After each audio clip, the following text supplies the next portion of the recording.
Hello and welcome once again to the MiamiHal Real Estate Show, where every single week, Thursdays at 2, I sit down with somebody that really can dig into real estate and give us a unique perspective that you're not going to get anywhere else. Today, I have the village manager for Palmetto Bay, Nick Marano. Thank you so much for being here. You got far more dressed up than you needed to. Thank But you, I Hal. think that's Appreciate regular it. attire for you, right? Pretty much, Yeah. unfortunately. And, Yeah. and Palmetto Bay is really lucky to have you because you've got some history before you got to Palmetto Bay. And I'd love for you very briefly so that you kind of introduce yourself to those that don't know you yet. Where's your background and how did you get to Palmetto Bay? So it's kind of been a long journey getting here. I started off, I spent 30 years in the Marine Corps, had a great career, enjoyed it. I miss it terribly. They were my family. For my wife and myself, I mean, that was our family for 30 years. Retired as a colonel. My last assignment, I was the commanding officer at Camp Pendleton. So I did largely city manager type functions in my last assignment. Retired in 2012, and I took a job up in Carson City, Nevada, the state capital. I was a city manager there and enjoyed it. Enjoyed not only the job, I enjoyed where we lived. We lived right around Lake Tahoe. So it was a great assignment from both a professional and personal point of view. We have friends, we have family in South Florida, and it's kind of always been one of our long-term goals for my wife and myself was to relocate to South Florida. We originally saw the Palmetto Bay position come open, and we weren't quite ready at that time to pull the trigger, and the village selected a candidate. So I thought, okay, well, that's it for that. Yep, that opportunity was missed. Right, that opportunity was missed. Thought. Exactly. But it wasn't. As you know, the job came available again, and my wife and I kind of joke with each other like, okay, well, that was a sign. So I applied for the job, and I was very fortunate. I mean, the council gave me an opportunity, so we relocated here just about a year ago. And I was going to ask you, it's just about a year, just not about quite. a year. It'll be a year, in fact, in October. Okay. We made the big move. So it's good to be here. And very briefly, because I think that most people know, but there are some that still don't truly understand how the village of Palmetto Bay works. You've got a village council, right, and we've got a lot of folks that are council people there that are very vocal. Mm-hmm. Yet they are not the ones that ultimately implement and do the things in the village. They are there to champion for things to happen. And it's your office that actually gets them done, correct? Exactly. So the village council, a city council, a town council is really the policy-making body. They're kind of the legislative branch, if you want to look at it in terms of how a lot of people understand government. Sure. And the village manager is more the executive branch. I mean, these aren't exact analogies, right, but I think they're close enough. The village manager is actually the one that all the departments report to, Public Works, the Parks and Recreation Department, and so on. So in terms of, like day-to-day running of the village, that's really the manager's It's purview. your office. Yeah. Right. Determining budget and funding priorities and items like that, that's the village council's purview. So they kind of set the table, and we just execute on a daily basis their policy guidance. But Palmetto Bay is lucky to have somebody like you because of your military background, and you've done this in out in you were at Lake Tahoe, Carson City, yes, near Lake Tahoe. Right. So wonderful to have you. Thank you. You've been here, as you said, for almost a year, and we met probably within the first 2 months of you being in Palmetto Bay. And I asked you to come on the show, and you said, "Listen, I'm not ready. Right. I'm not ready because I'm in listening mode. I have to see what's going on." And so now I think it's a fair opening question. You've seen what's going on in Palmetto Bay. You've got a history. So what is your grand vision for what you can apply to Palmetto Bay so that we become a better Palmetto Bay? What's your secret sauce that you hope to implement in Palmetto Bay? So I think in terms of setting Palmetto Bay up for the long term, I think most importantly, the village council just passed our annual budget. And within that, I think we really have set the table, so to speak, not to use that analogy again, but for a very a very stable long-term future for the village. Got it. It's very important to me as we enter our 20th year. This will be our 20th year since the village incorporated, that we actually set things up so that the village is on a stable fiscal footing. That's most important to me. Most of the residents I talk to, and I'm sure when you talk to potential clients, one of the most important attributes of Palmetto Bay is it is probably, in my opinion, one of the best places, not only in Miami-Dade County, but across the country to raise a family. I mean, you have a combination of great neighborhoods, you have wonderful parks, you have good municipal services, and my job is to keep all of that going and even make it better. And that's really what I'm focused on. Yeah. Keeping the aspects of what makes the village such an appealing place to live and make it better. So you've got two amazing parks inside Palmetto Bay and others, but two large parks. You've got a bedroom community with people that have lived here for years and years, and you've got excellent both public and private schools. That is what, to me, makes Palmetto Bay the special place that it is. And so you also have within that some real champions for what Palmetto Bay has been historically, and that's all they want. You have people that were instrumental in having the village incorporated and away from Miami-Dade County for some of the activities that they do. And all of them were driving for what's next for this area that we now call Palmetto Bay. And you're saying, we're at the 20-year mark, we're very near to it. Right. What do you think the next 5 years could be in improvements and things that make Palmetto Bay even better than they are today? 5 years. So 5 years. So that's a really good question. And if you look forward, if you look 5 years forward and you look at some of the decisions the council has made in terms of new zoning requirements and new planning policy guidance, what's important to recognize is the village has really embarked on developing in a way that maintains the village character, the nature of Palmetto Bay. It's mainly a community not only of single family homes, but of homeowners who live in their homes. Over 70% of the village are homeowners who live in their homes. And that's actually pretty significant, not only in Miami-Dade County, but in Florida as well. That percentage, that's actually a quite high percentage. I was going to say, is that, significantly higher than other areas in Florida? Because I didn't know that statistic. Yeah. So it is. And the village council very much wants to encourage what planners would call village scale development. What does that mean? So that means development that is built around people, okay, as opposed to like automobiles. And in the post-war period, a lot of the development throughout the country, not just here, was really built around automobiles. You had large parking lots, strip malls, that type of stuff. The new trend is to make it more human-centric, vice car-centric. The buildings aren't quite as high, so you don't have the scale in terms of building height and density. There's more neighborhood retail. So again, things that people would typically have to jump in the car to maybe go to the market, maybe go to dry cleaning, maybe out for a meal or things like that would require an automobile trip.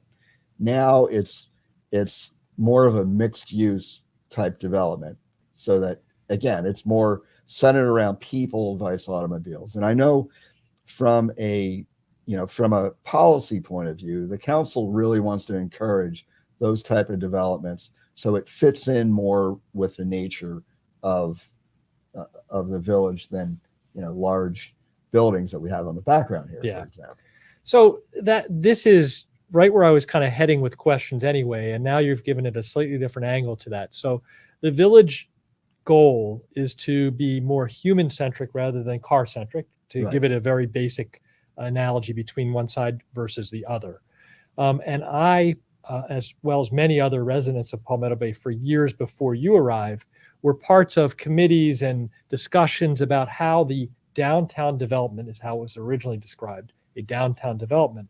And it's gone through probably 4 or 5 changes since then, how that should develop so that we are building a tax base, building the right types of communities in that area so that all residents of Palmetto Bay would benefit. And I think within that, we had old platting and zoning that would allow significantly higher heights. Right. And so now we're in this, you're thrown into the mix, right? And I won't say into the lion's den, but you're thrown into the mix where there's been a lot of discussion and changes prior.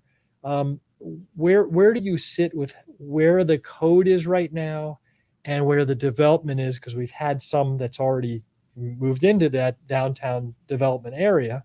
Where do you feel have we done a good job so far? Let's start with that. I think, to answer the second part of that question first, I think the council was very thoughtful in the development of the new code. I do believe it is a good compromise between some of the higher density that you talked about that maybe some investors or developers would prefer, with some of the some density that would be quite less. So I think it's actually a pretty good compromise when you look at density. And when you say council, are you talking about just the current council or several councils, going back from the beginning of the 20 years of Palmetto It's Bay? actually been 2 previous councils as well. I mean, that was a project that for the better part of 3.5 years they worked on. Right. So, but again, what I think is important to point out is the new applications that we've received, and we have within the past 5 months now, we've received 7 new applications for development in what you would consider the downtown, and 100% of them all meet the letter of the code and as it currently sits. As it currently sits, and require no further approval by the council. And that's a good thing. I mean, the council put out, what their desires were within the context of the code, and the property owners and the developers have responded, and they're producing products that meet the letter of, and also not only the letter but the spirit of what the council intended. And I think that's a very hopeful sign. You have very vocal people in Palmetto Bay. I'll leave it nicely like that. And some are on one side and some are on another side. And I think in general, we could describe it as those that wanted Palmetto Bay to stay the way that it was. And there are others that want it to morph into something that is newer, better, more productive. And there's friction between those two sides. In particular, and I want hopefully us to be brief on this, the Franjo Triangle, or the downtown, whatever you want to dub this, is supposed to be a denser area that has a mix of both residential and commercial use. Correct. And clearly the direction is not to be completely centric to car travel, but to really have walkways and areas where people can transport themselves from one area to the other without having to worry about parking a car, correct? Correct. So there was a big bent at one point to have an entertainment center, movies and restaurants. And you have to have a mix of these things. You can't just have 12 restaurants down there. Nobody's going to go down there just for the restaurant. They want to have some shopping. They want to have some form of entertainment and maybe just an area to walk in. So what happened with the iteration of the last potential entertainment center? And in your mind, how does that correct itself? How does the Palmetto Bay Village Center get to be a downtown again with that type of product in there? So, okay, there's a lot, to unpack there. That's what I try to do. Right. You actually may see another iteration of that proposal come forward, in the near term. Okay. We may. What happened to it? Well, I think in the end, if nothing else, I think COVID happened, and a lot of those entertainment venues were put on hold. If you remember how things were just about a year ago, so we may see an iteration of that come back. I don't think it will be the same scale that was talked about, a year and a half ago, but we may see another version of that come back. So COVID obviously affected a lot of people in a lot of ways, but I have seen the code and the zoning around the downtown project iterate multiple times, and COVID didn't even happen to that point. And as developers kind of look at the area, they obviously are there for profit. Mm-hmm. That's the core business, right? We have to understand that. And so when somebody goes and seriously looks at a piece of land in that area and says, I think I can do something there, Mm-hmm. and they go with the current code and they work on whatever they're working on, and this is far beyond my knowledge base, they spend a year and a half doing that, and then all of a sudden the code's changed. So when do you feel like, or maybe that it's never going to be that way, where we lock down and say, okay, this is the final version, because we're going to end up with Palmetto Bay is going to end up with potential lawsuits and fights and this and that. And to, I think everybody, the best thing to do is to kind of figure out how do we get to what we want, and then invite people to come in to build out our vision. Sure. So, and I understand that. I actually get this question quite often, but every village council, every Congress, you name the legislative body, every one of them is sovereign. And what does that mean? Each council gets to determine the priorities that they see fit. They're not bound by decisions that previous councils made. The one item that does provide some degree of stability is our comprehensive plan. So any type of changes that a village council envisions has to be consistent with the comprehensive plan, although they can change that too. In the end, I think it's a good thing.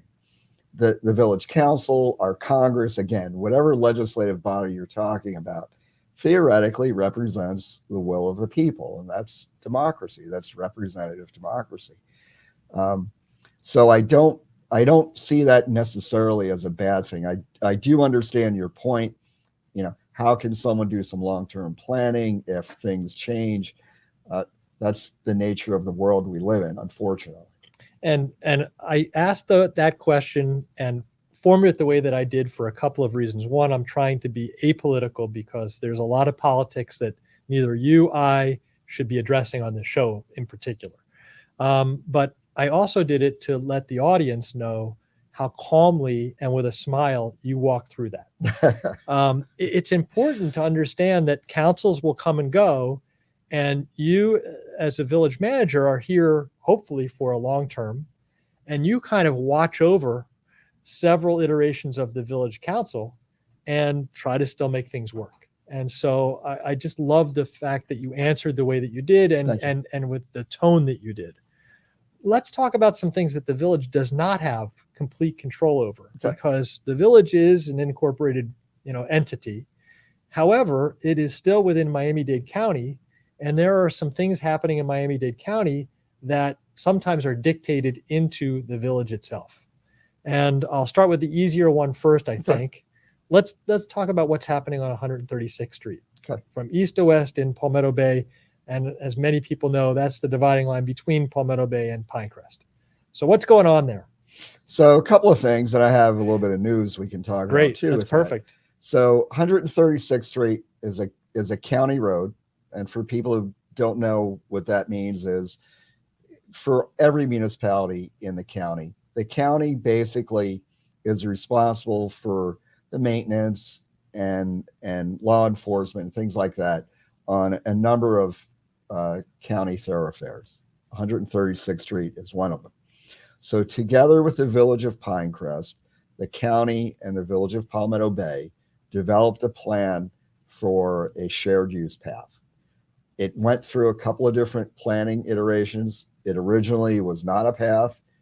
They were bike lanes based on whatever the priorities were at the time. It was before I got here, so I'm not really sure when things changed. But the decision was made to develop a shared use path, which would accommodate bicyclists, strollers, pedestrians, all on one very wide path. So that was the original goal, and it's a perfectly fine goal. We have a shared use path on Old Cutler Road that's been there probably since the beginning of the road itself. So the issue came down to things like landscaping, people's not only their trees but specimen trees that either the village or the county wanted to ensure were protected. So the designers, the engineers, developed that path so that it avoided many of the trees and landscaping, or as much of it as was possible. So that's what's under construction now. Is it all 10 feet wide? No. There's some sections that are quite literally half that as it meanders through some tight landscaping. The other aspects of the plan was to resurface the street. Mm-hmm. That's halfway done, and build a new bridge across the C100 canal there. So the bridge is going to be delayed a little bit. That's the news that I guess I can talk about. Florida Power and Light has to relocate a very important electrical line, and they need to get the correct permits. They're going to actually bore under the canal. So that's going to take some time. Okay. So that bridge project is going to be delayed. And then that is also going to delay the final resurfacing of the road. But the shared use path is going to be completed. And moving along on and time. Moving along. In fact, they're ahead of time on the path. Great. Well, you had mentioned bridge. So we're going to talk about another thing that the county has had their control over. And a lot of people in Palmetto Bay don't understand it and therefore are rather upset. And I'm talking about the completion of 87th Avenue, where there currently is no bridge to across the canal. Is that C100 or 102? I'm trying to remember. It's different legs of the C100. C100. Canal. So 87th I think that's Avenue. The C100C there. Yes. Okay. Thank you. So bridge. Some people are for, some people are against. Again, we're going to try to stay away from the politics of that. But mechanically, how is that process progressing? And when do we hopefully see some sort of actual action or inaction, as the case may be? So let's start with what we know. What we know is both the county commission and the Transportation Planning Organization, the TPO, have both approved and appropriated dollars to build the bridge. Tuesday evening, the county adopted their budget for fiscal year 22, and the bridge is in the budget. Okay, so that's what we know. What I think is going to happen is over the next year, the county will step through the contracting and the design of that bridge. I would think from a cold start until the bridge being complete, that's probably an 18 to a 24-month process. Could take longer. I mean, any type of environmental problem or things like that can pop up could obviously delay it. So what you're essentially saying is we have the bag full of money. The money's there. Mm-hmm. It's in the budget. And the county has said, we're moving forward with this, along with the TPO. Correct. Is it possible at any level, if enough people in Palmetto Bay were to say, here are reasons why this still should not happen, I know you've approved it, is it possible that it could get delayed or stopped? So, look, at the end of the day, anything is possible. I think that would be I think that would be a Hail Mary at this point, if you want my professional. No, I'm doing this because there are people in the village that politically want to know, and there's another level of people that hey, I'm very close to 87th Avenue, and I know that when that gets put through, it's going to change the environment that I've been in for years and years. So Right. that's, I'm asking you, so from essentially the village manager office, this is what you think is going to happen. 18 to 24 months, we should have a completed bridge. From from the time that the county actually contracts Starts. it So out. maybe it's, the beginning of the second quarter of 2022 through the second quarter of 2024.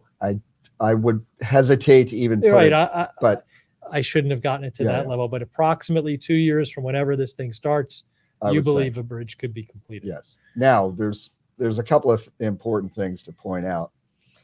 The county has offered the village some concessions in return, and right now the village council is considering an interlocal agreement between the village and the county that I think will provide some very important aspects to the traffic flow on 87th Avenue. Okay, so we've added in a couple of traffic circles. We have also proposed some no right, no left turn signs on streets. Many residents want additional no left and no right turn signs as appropriate on their street. So next week on the 13th, we're going to host the village along with the county. We're going to host a digital workshop, and we just agreed on this today with the county. So you're the first person I've told. This is great. No, my audience is Right? the first So I'm breaking people news here, that are hearing right? this. But you'll see notifications on social media. We're going to put the information out. So we're going to present the interlocal agreement to the village. We have some other traffic studies we want to present, and then we'll get input back from the residents on maybe some additional steps that we can take to protect the neighborhoods. Because I think from the village point of view, that's the most important thing we can do at this point. If the county is determined to build a bridge, and I believe they are, and I believe they have the political will to do it, the vote wasn't even close. So if that's the case, I think our most important objective at this point is to keep the traffic flowing on the county roads, and to the extent possible, maintain that flow of traffic so that we prevent some of that annoying cut through traffic on people's streets. So pardon the pun, I'm going to take a detour. Sure. The detour is there's a neighborhood just to the east of 87th Avenue called Malbrook. Mhm. And over the years, they've had a lot of traffic issues have. in there, which the village has made several attempts to alleviate, and they've been successful to a pretty large degree. There is, and I'm being very specific about this, there is one section of a roadway in Malbrook that is still a one-lane road. Mhm. And it's because there was a property there that has been there for years and years and years. Right. An old agriculture property. But Yeah. Yes. Yeah. And that when and if that gets developed, I have been told by the village that would need to be, whoever is going to purchase that and develop it would need to dedicate the land in front so that becomes a 2-lane road, which is going to be correct. very That's correct. interesting, because that is the current rule, and that actually is a village rule or a county rule. That's the first thing I wanted to ask. I would dedication. imagine it's both, because obviously the county preceded the village here, and that was the practice before the village was incorporated. As those older agricultural properties were rezoned and replatted, then the right of way was rededicated from the middle of the street to where it currently is. So here's the interesting thing. We just talked about the bridge and the fact that there were people for and against, and ultimately the county makes a decision, and that's where we're heading. There are a number of people, and I would say the vast majority of people in Malbrook, who are against having that roadway widened, simply because it's going to create an opportunity for traffic to flow in there in a different way. And now that it's generally gotten better, they don't want to open the floodgate, so to speak, and allow the traffic back in there. where there potentially is a release of a pressure point, and now traffic flows there instead of where it's supposed to on a county road right next to them. Sure. How do those people in the neighborhood go and basically say, this is not what we want, and how do we get past the rule? Because there's a very good reason why it should remain this way. Because Sure. I'm hearing that from those residents. Yeah. So before any piece of property, before any parcel is either rezoned Mhm. or even platted, and that would be to divide it up, right? Right. So I've got a 5-acre agricultural property that's currently zoned agricultural, and I want to rezone it residential, whatever the surrounding zoning is. And then I want to plat it, and I'm going to put in my different parcels. There are hearings for that.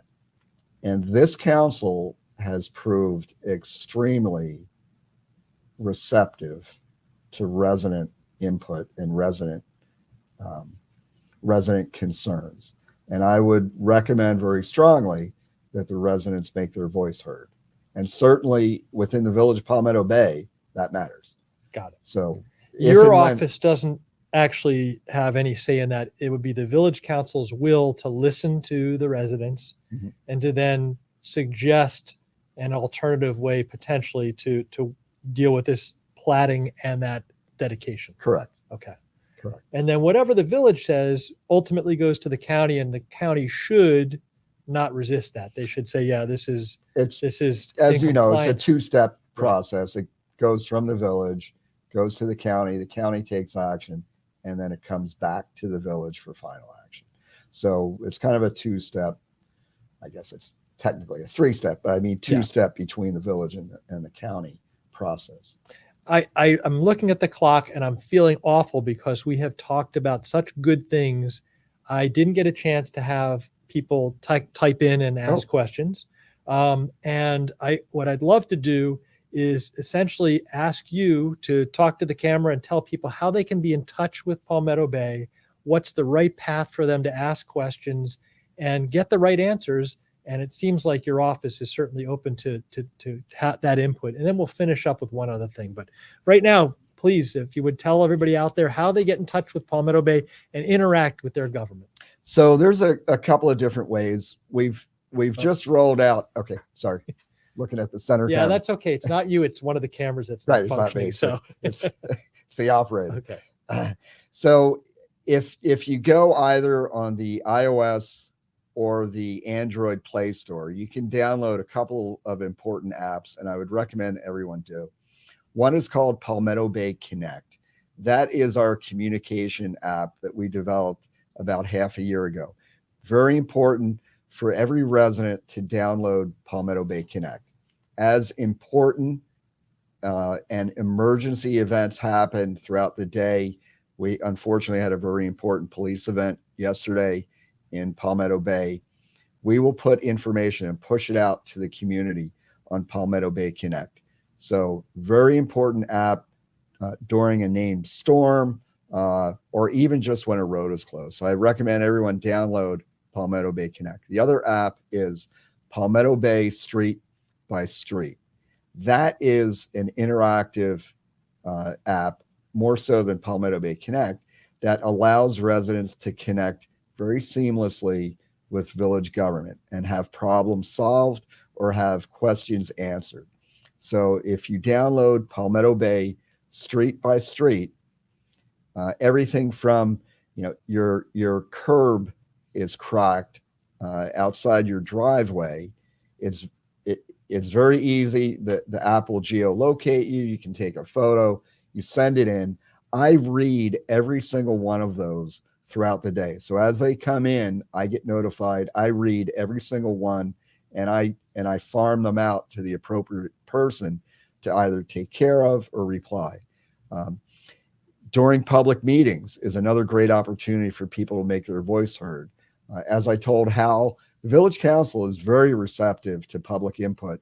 And I recommend that if you're passionate about a topic, good or bad, that you do take that opportunity during a public meeting to have your voice heard. Great. Thank you so much. And we got the cameras working again. So what I want to do is it's actually a passion and how we really met. I'm part of the Palmetto Bay Business Association, and we always want to focus on not only residents, but what else is happening in Palmetto Bay. And you had a couple of fun facts. Sure do. So an opportunity very quickly to talk about how is business doing in Palmetto Bay. So, boy, I'm glad we're glad it was a complete setup. Yeah. No, it's perfect. Perfect segue. So I think it's important to point out, since January, right? January 2021, this year, we've had 94 new businesses open in Palmetto Bay. And the PBBA and the village have done 5 ribbon cuttings and of those together 94. Have been at each and every one of those. So we invite not only the business owners who are contemplating or have just reopened or maybe opened for the first time in business, both the PBBA and the village, we're both here to support you, and we want to recognize you at a ribbon cutting. Ribbon cutting, and I understand that we're both, the PBBA and the village, are working on a way to reach out to existing businesses and to understand what they need so that the village can be more responsive in the future, correct? Yep. So we've got a business survey that we're getting ready to roll out. I think actually the PBBA is going to host it. It's important for us to know not only the business climate, but what can we do better as a village? What can the local government do better to set our business owners up for success? So that's going to be really important as we're coming out. Maybe we're coming out of COVID. I don't know. I'm knocking on the wood in front of me. Are things going to get better? But what are businesses looking at over the next year? So a lot of that is contained in the survey.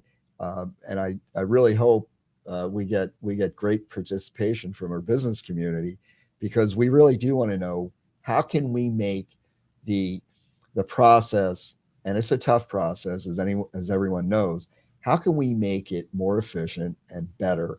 And what else can the village do to help set businesses up for success? Sounds like the village is actively doing what they can to come out of COVID, be very receptive to residents and to businesses, and the village is in good hands, it looks like. So I appreciate you being here. Next time I will dress up so that we're a little bit more at parity. But it really is. It's a ton of fun. And I'm hoping that you had fun doing this, because I would like to invite you back in maybe 2 months' time. Sure. And kind of just see where we are at the end of the year. And I will be sure to get questions live, as we sit here. So we'll look out here, say goodbye to everybody.